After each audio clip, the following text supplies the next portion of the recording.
Se eu te disser que talvez o seu maior problema financeiro não seja falta de dinheiro, nem falta de estudo, nem falta de esforço, mas simplesmente o lugar errado, as decisões erradas no momento errado e a ilusão de que ainda dá tempo, isso faria sentido para você? Porque a verdade é que muita gente trabalha duro, estuda, se sacrifica e mesmo assim termina frustrada, cansada e com a sensação de que a vida não andou. E não é azar, é falta de estratégia. Quando você é jovem, quase ninguém te fala isso de forma direta, mas o lugar onde você vive molda silenciosamente o teto da sua vida. Não é sobre status, não é sobre luxo, nem sobre desprezar suas origens. É sobre probabilidade. É sobre com quem você cruza todos os dias, sobre quais conversas você escuta sem perceber, sobre o que passa a parecer possível ou impossível na sua cabeça. Pensa comigo. Quantas decisões importantes na sua vida foram influenciadas por pessoas próximas? Escolha de profissão, faculdade, sonhos, até a ideia do que é sucesso. Se todo mundo ao seu redor acredita que ganhar pouco é normal, que empreender é arriscado demais, que investir é coisa de gente rica, isso vai entrando na sua mente como se fosse verdade absoluta.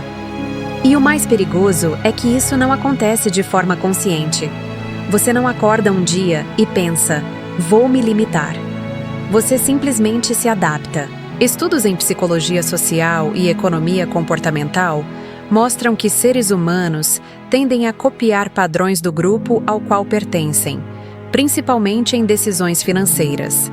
Isso explica por que pessoas igualmente capazes têm trajetórias completamente diferentes apenas por estarem inseridas em ambientes distintos. Não é talento, é exposição. Agora para e se pergunta com honestidade: quantas oportunidades você já perdeu simplesmente porque nunca esteve perto de alguém que mostrasse que aquilo era possível? Quantas ideias você nem tentou porque ninguém ao seu redor jamais tentou algo parecido? Um caso real que ilustra isso de forma muito clara aconteceu no Brasil ao longo do século XX com o êxodo rural. Milhões de jovens saíram de cidades pequenas e áreas rurais para tentar a vida em centros urbanos como São Paulo. A maioria não ficou rica, mas algo mudou radicalmente. Acesso. Acesso a empregos, a educação, a redes de contato, a informação. Pessoas que, se tivessem permanecido no mesmo ambiente, provavelmente teriam repetido exatamente o mesmo destino das gerações anteriores, passaram a ter escolhas. E escolha por si só já é um privilégio enorme.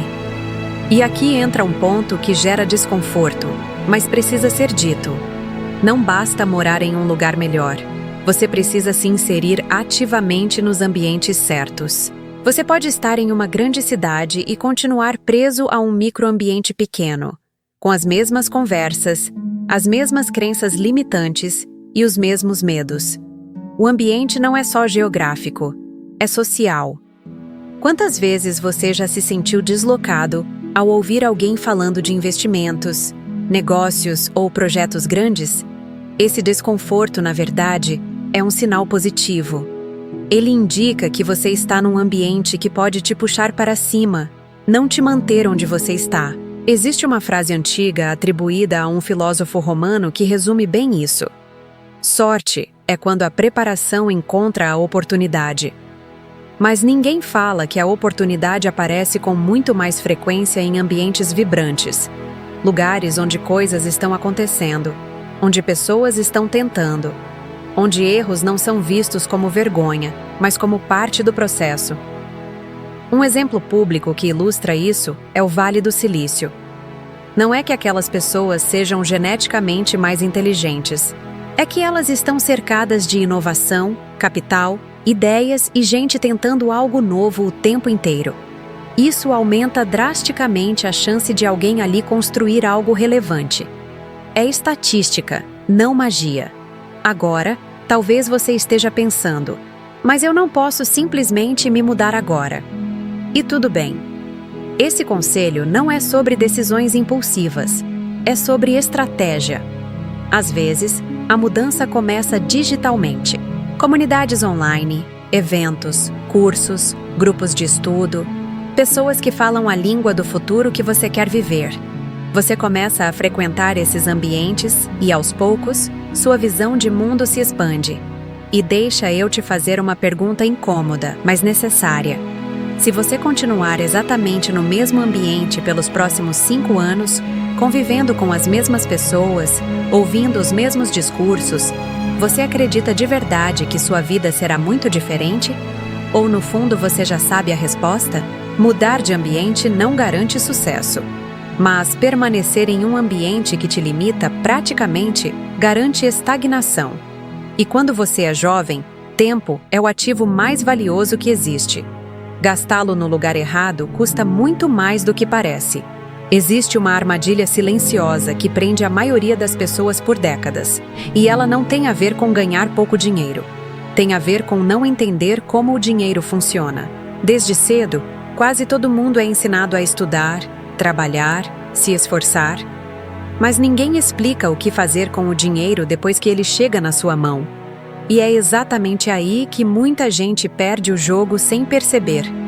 Você pode ser excelente na sua profissão, trocar de carreira várias vezes, ganhar mais ao longo dos anos, e ainda assim terminar a vida cansado, preocupado e dependente, simplesmente porque nunca aprendeu a proteger e multiplicar o que ganha. O dinheiro entra e sai. Sempre sai. E se você não entende por quê, o problema não é o salário, é a falta de educação financeira. Pesquisas em psicologia econômica mostram que a principal fonte de ansiedade financeira não é a renda baixa, mas a imprevisibilidade.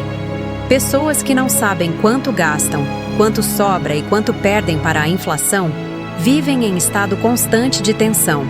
É aquela sensação de trabalhar muito e nunca sair do lugar.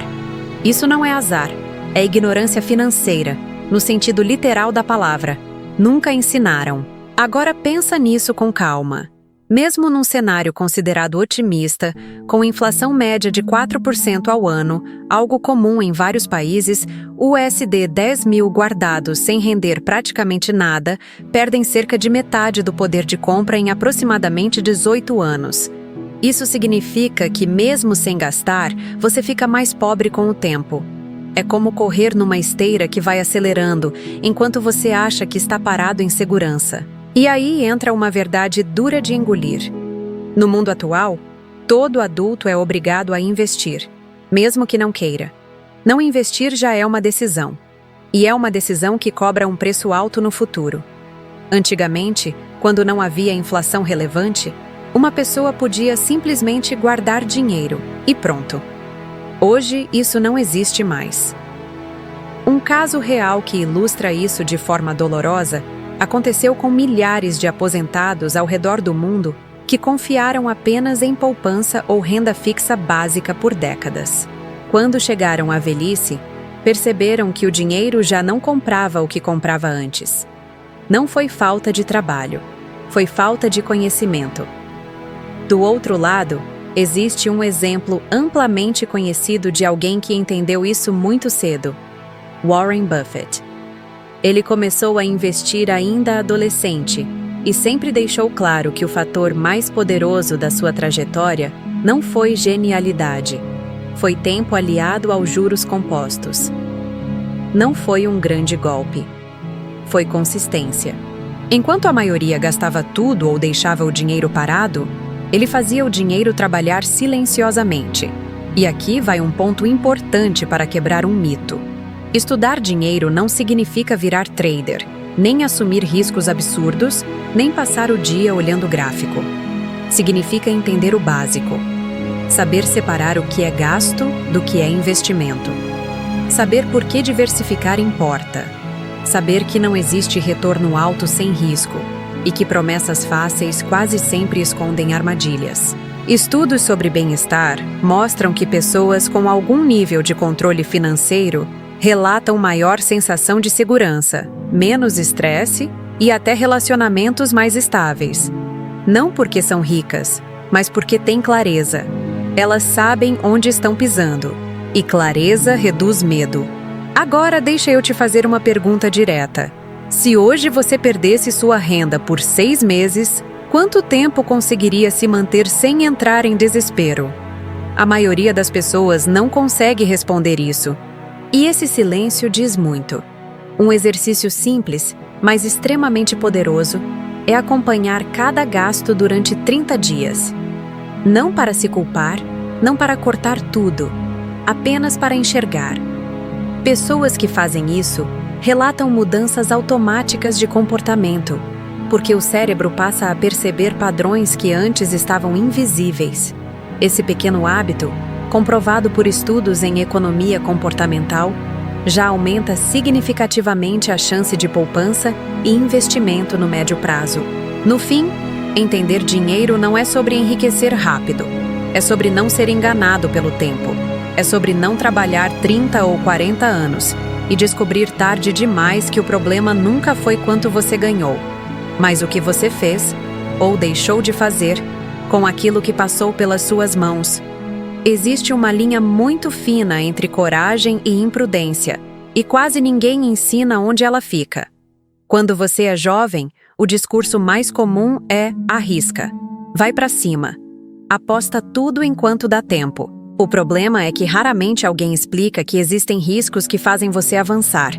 E riscos que, se derem errado, te tiram definitivamente do jogo. E quando isso acontece, não existe aprendizado bonito, só prejuízo emocional, financeiro e, muitas vezes, anos difíceis de recuperação.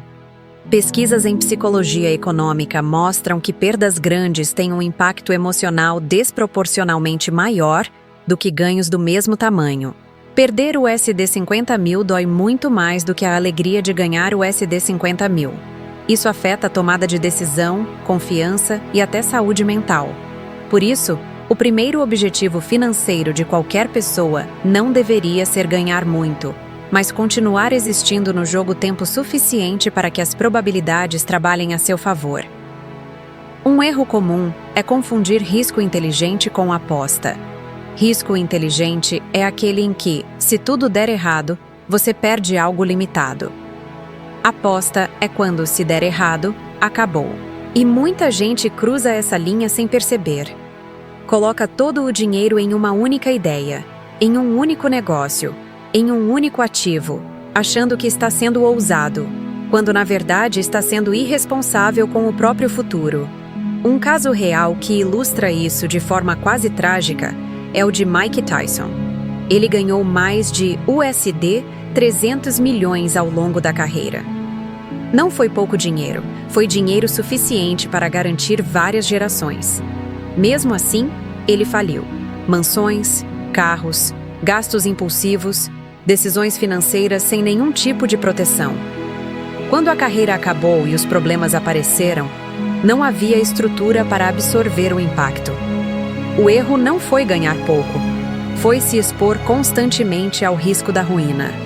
Do outro lado, observe como pessoas que constroem riqueza de forma sólida pensam diferente.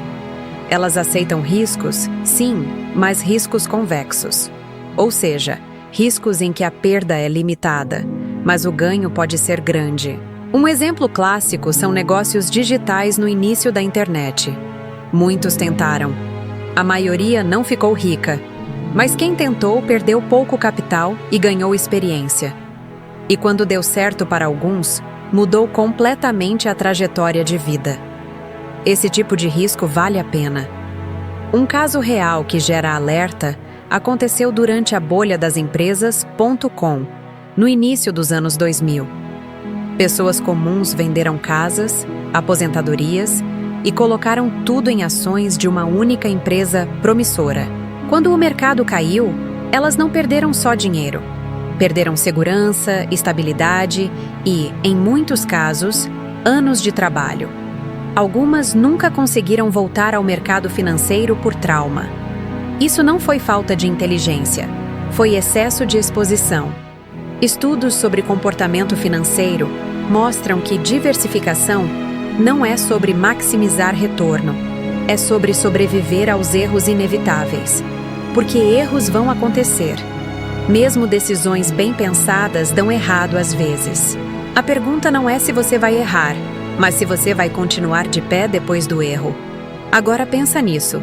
Quantas decisões você já tomou apostando tudo, sem plano B, confiando apenas que vai dar certo?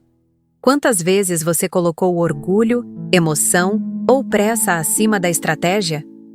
Estatisticamente, a maioria das pessoas que quebra financeiramente não quebra porque tentou demais, mas porque tentou tudo de uma vez. Existe um conceito importante aqui.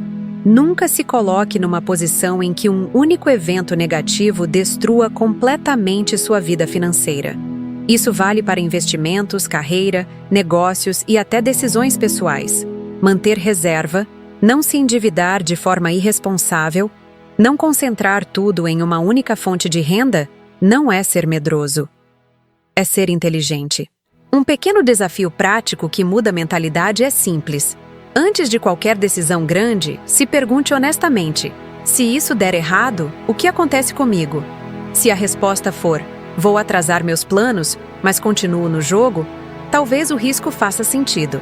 Se a resposta for: acabou tudo, esse risco não é coragem, é imprudência. No longo prazo, quem vence não é quem acerta sempre. É quem erra pequeno o suficiente para continuar tentando. Permanecer no jogo é uma habilidade subestimada. E, paradoxalmente, é ela que permite que grandes vitórias aconteçam mais cedo ou mais tarde. Antes de sair, pensa em uma pessoa específica que você conhece agora. Alguém que está no começo da vida, meio perdido, cheio de dúvidas ou tomando decisões que podem custar anos lá na frente. Se esse conteúdo fez sentido para você, compartilha esse vídeo com essa pessoa. Às vezes, uma conversa que chega na hora certa muda completamente um caminho. Se isso aqui te ajudou de alguma forma, deixa o like. Isso mostra para a plataforma que esse tipo de conteúdo precisa chegar em mais gente. E se inscreve no canal, porque tem muita coisa importante vindo por aí que se conecta diretamente com isso que a gente está falando hoje. Obrigado por ficar até aqui comigo. A gente continua essa conversa no próximo vídeo.